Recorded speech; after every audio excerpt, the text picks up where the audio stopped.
노아는 당대 최고의 의인이었습니다. 아마 인류 역사상으로도 정말 탁월하고 뛰어난 의인이었습니다. 그리고 하나님께 순종하고 또 헌신해서 그리고 충성해서 위대한 구원의 사역을 이룬 사람입니다.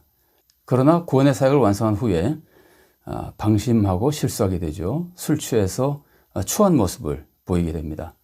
결국 그 일이 계기가 돼서 가문에 큰 해를 끼치는 어려운 일을 겪게 됩니다. 우리는 하나님 맡겨진 사명을 정말 믿음으로 충성과 헌신으로 잘 감당해야 됩니다. 그러나 그 사명을 잘 감당한 후에 결코 방심하지 말고 교만해지지 말고 항상 겸손히 주의하며 살아야 됩니다. 그래서 끝까지 하나님의 뜻대로 살아가며 하나님께 영광 돌리는 세상에도 참된 유익과 구원의 은혜를 끼쳐주는 복된 성도로 살아가야 됩니다. 자, 노아에게는 세 아들이 있죠. 셈, 함, 야벳입니다. 이 세 아들의 행적이 많이 알려지지는 않았지만 두 가지는 확실하게 우리가 알 수 있습니다. 하나는 아버지 노아를 도와서 구원사역에 동참했다는 겁니다. 그러니까 구원의 위대한 소명을 이룬 사람들입니다. 그리고 이들은 그것으로 인해서 하나님의 큰 축복을 받게 됩니다. 또 하나는 아버지 노아가 술 취해서 추한 모습으로 자고 있을 때 이 세 아들이 행한 모습입니다. 함은 그것을 보고, 함이 먼저 봤죠.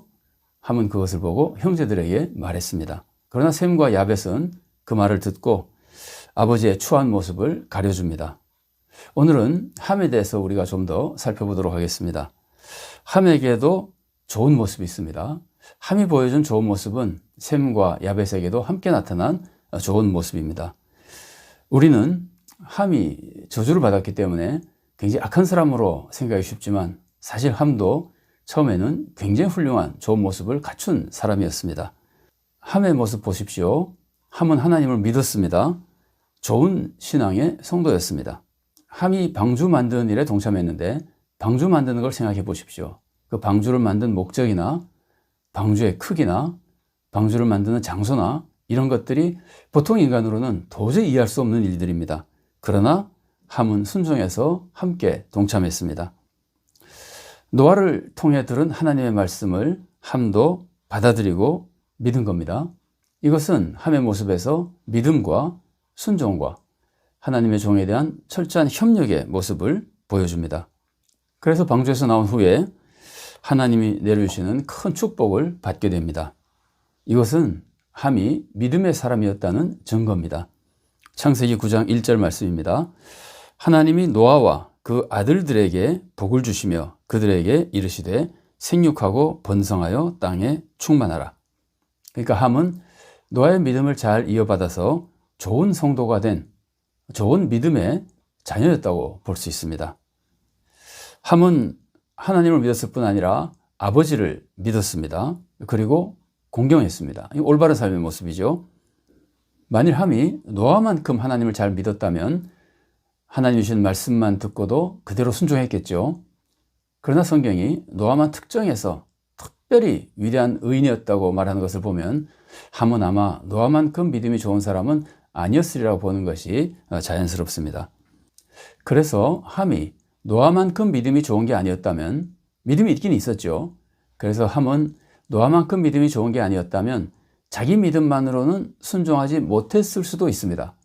이렇게 보면 함은 하나님에 대한 자기의 믿음, 노아만큼은 되지 않아도 하나님을 믿었던 그 믿음에다가 아버지를 믿고 또 순종하는 마음, 이 두 가지가 합쳐져서 하나님에 대한 믿음과 그게 좀 부족했을 때는 아버지에 대한 믿음과 순종, 이것이 합쳐져서 결국 아버지의 구원사역에 동참해서 위대한 구원사역의 동참자가 되었다고 볼 수 있습니다. 함은 믿음과 삶에 있어서 아주 괜찮은 사람이었습니다. 이 함의 믿음과 순종은 우리가 잘 아는 이삭의 믿음과 순종과 상당히 비슷한 모습을 가지고 있습니다. 이삭 보십시오. 하나님을 믿었죠. 그리고 자기 아버지 아브라함을 믿어서 자기가 제물로 바쳐지는 것에 순종하고 따랐던 사람입니다.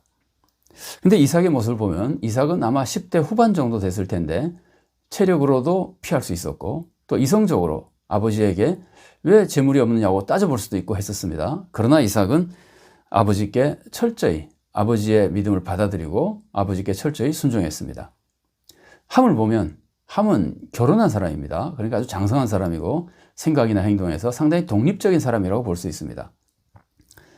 그런데도 함이 하나님에 대한 믿음과 또 아버지를 믿고 따르며 아버지가 받은 모든 사명에 함께 동참하며 순종한 것은 함의 굉장히 훌륭한 모습이라고 볼 수 있습니다. 그러나 함에게는 잘못된 모습이 있죠. 우리가 너무나 잘 아는 모습입니다. 이것이 셈과 야벳에 대해서 함이 특별히 잘못된 모습, 대조되는 잘못된 모습입니다. 함은 아버지 노아의 추한 모습을 보고 그것을 자기 형제들에게 말했습니다. 험담이죠. 이것으로 인해서 함은 무서운 저주를 받게 됩니다. 우리는 여기서 몇 가지 중요한 교훈을 받을 수 있습니다. 우선 죄의 무서운 모습을 깨닫게 됩니다. 함은 조금 전에 살펴본 대로 괜찮은 믿음의 사람이었습니다. 아버지를 공경하고 순종했고 또 구원사역에 동참한 좋은 믿음의 성도였습니다. 그런데 함은 아버지를 험담한 이 죄 때문에 그렇게 무서운 저주를 받게 되는 겁니다. 이 죄라는 것이 얼마나 무서운지 우리가 여기서 다시 한번 깨달아야 됩니다. 우리는 결코 죄를 우습게 생각하면 안 됩니다. 죄는 정말 무서운 겁니다.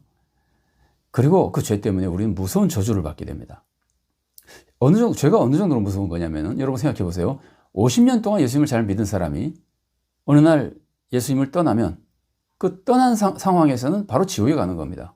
다시 회개하고 예수님께서 돌아오지 않으면 예수님을 믿지 않는 그 불신의 죄는 바로 파멸로 우리를 이끌어가는 겁니다. 반드시 회개하고 예수님께 다시 돌아와야만 구원을 받는 겁니다. 죄가 이렇게 무서운 겁니다.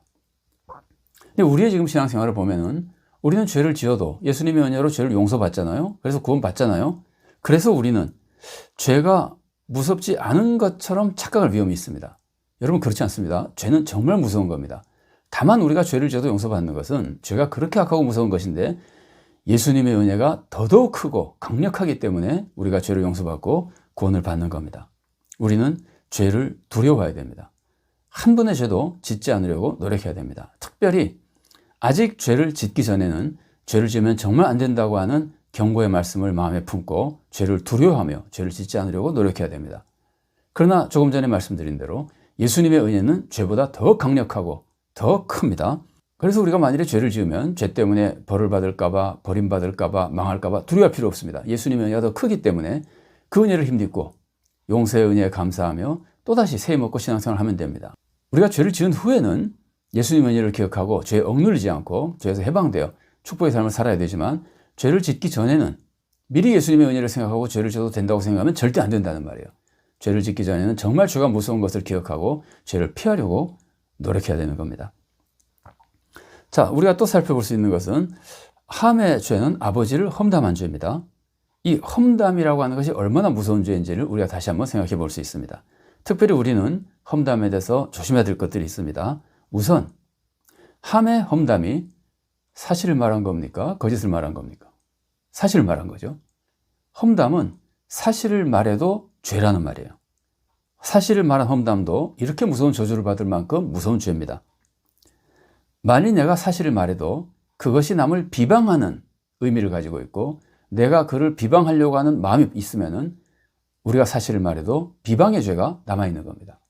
거짓말로 비방하면 거짓말의 죄와 비방의 죄 두 가지지만 사실을 말하면 사실을 말했으나 비방한 죄는 남아있는 겁니다. 그게 그리고 그렇게 큰 무서운 죄인 겁니다.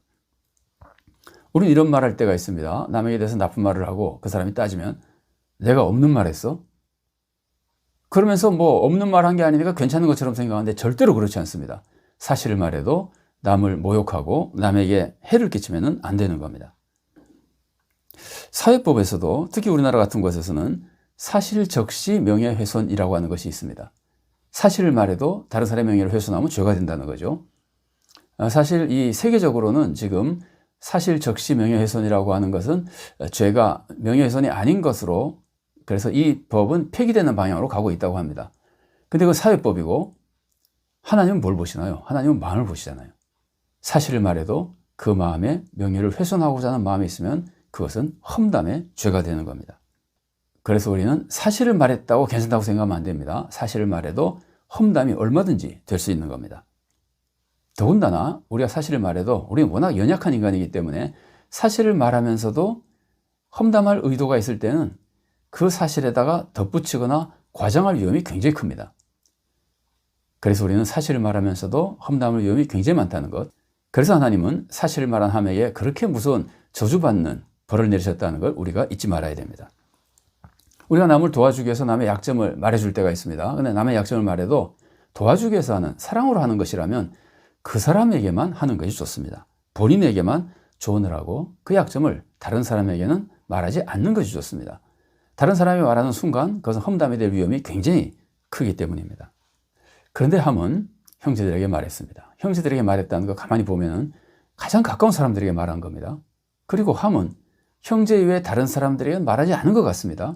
그러니까 가장 가까운 친밀한 사람들에게 말한 겁니다. 형제들에게만 조용히 말해도 자기 부인이나 어머니나 다른 사람들에게 말하지 않아도 이것도 죄인 겁니다. 은밀히 말한 험담도 험담의 죄가 되는 겁니다. 우리는 가까운 사람에게 조용히 또 비밀리에 말하면서 그렇게 말하는 것은 괜찮다고 생각하기가 쉽습니다. 퍼뜨리지 않으면. 그러나 그렇지 않습니다. 조용히 은밀하게 말한 것도 험담은 험담이고 함은 그렇게 험담했는데도 그 험담에 대해서 무서운 벌을 받게 되는 겁니다. 특별히 우리들에게 중요한 것은 마음의 문제거든요. 한 사람에게 말하든 비밀히 말하든 그 마음에 험담의 마음이 있으면은 그것은 아주 무서운 험담의 죄인 겁니다. 그리고 비밀리에 말해도 그게 잘 지켜지나요? 그 험담은 나도 모르는 사이에 널리 퍼질 경우가 굉장히 많습니다. 그래서 비밀리에 말하는 험담도 우리는 하지 않도록 최선을 다해야 되는 겁니다. 사랑으로 돕기 위해 말할 때는 본인에게 충고하고 다른 사람들에게 퍼지지 않도록 하는 것이 가장 좋습니다. 예수님은 잘못을 저지른 성도에 대해서 우리가 조언해 줄 때 이렇게 하라고 우리들에게 가르쳐 주셨습니다. 처음에는 그 사람과만 조용히 말하라 그러죠. 다른 사람에게 말하지 말라 그럽니다. 근데 그 사람이 정 안 들어서 문제가 되면 그때는 두세 명의 증인을 데려가서 이게 정말이라고 너 정말 고쳐야 된다고 말해주라 그럽니다. 근데 두세 증인을 데리고 가서 말해도 안 듣잖아요. 그러면 교회 말하라는 겁니다. 교회의 권위를 가지고 권하고 충고하고 혹은 꾸짖고. 근데 교회 말도 듣지 않으면 그때 정죄하라고 예수님께서 말씀해 주시는 겁니다. 성경 읽어드리겠습니다. 마태복음 18장 15절부터 17절까지의 말씀입니다. 네 형제가 죄를 범하거든 가서 너와 그 사람과만 상대하여 권고하라. 만일 들으면 네가 네 형제를 얻은 것이요 만일 듣지 않거든 한두 사람을 데리고 가서 두세 증인의 입으로 말마다 확증하게 하라. 만일 그들의 말도 듣지 않거든 교회 말하고 교회 말도 듣지 않거든 이방인과 세리와 같이 여기라. 우리가 좋은 말 할 때도 이렇게 조심해야 되는 겁니다. 우리는 모든 험담을 피해야 됩니다. 근데 특별히 더 조심하고 피해야 될 것은 부모님이나 지도자들에 대한 험담입니다. 그것은 하나님이 주신 권위에 대한 도전이고 하나님이 주신 권위를 모욕하는 것이기 때문에 더더욱 피해야 되는 일입니다. 하나님이 세우신 권위를 무시하면 우선 내가 하나님을 모욕한 큰 죄가 되고 그것만이 아니라 가정과 사회에 질서가 무너질 위험이 있습니다. 그러면 가정과 사회에 큰 해를 끼치게 되는 겁니다. 우리는 하나님을 바로 믿고 하나님의 뜻대로 살아야 됩니다. 특히 하나님의 은혜에 감사하며 하나님을 사랑해야 되죠. 그 하나님을 사랑하는 그 사랑의 마음으로 하나님이 사랑하시는 우리의 이웃을 사랑해야 됩니다. 그 이웃을 사랑하는 마음으로 이웃을 존중해야 되고 사랑과 존중이 있기 때문에 험담은 피해야 되는 겁니다. 사실을 말하는 험담도 피해야 되고 은밀히 말하는 험담도 피해야 됩니다. 특히 지도자에 대한 험담은 더더욱 조심하고 피해야 됩니다. 그래서 우리가 하나님의 뜻대로 살아나가며 하나님께 영광을 돌리고 이웃에게 유익과 축복을 끼쳐주는 복된 성도로 살아갈 수 있기를 바랍니다.